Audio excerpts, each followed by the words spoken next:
Waouh, un espèce de mix entre nature et architecture. Une sorte de cabane de Robinson Crusoe, mais un petit peu plus moderne, et avec beaucoup de surfaces vitrées.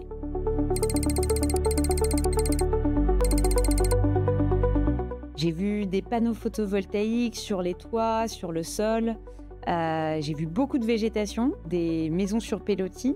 Alors parfois vraiment très très haut, donc avec des grands pylônes. C'est sûr que la montée des eaux me semble un risque très fort pour la Floride. Le fait d'avoir les habitations en l'air permet d'éviter ce risque.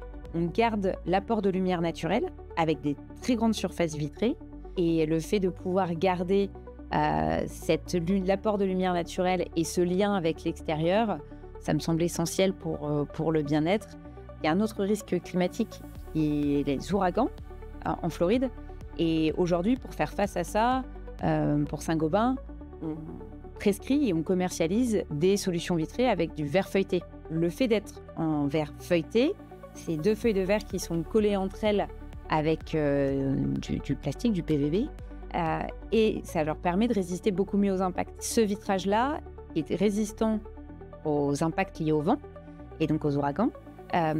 Et pour autant, la technologie va être de développer des couches, donc de déposer des particules de métaux sur le verre afin de limiter les apports de chaleur. Dans les prochaines années, et notamment à partir de 2050, et d'ici à 2050, il y a des gros enjeux liés à la rénovation des gratte-ciels qui sont actuellement en place.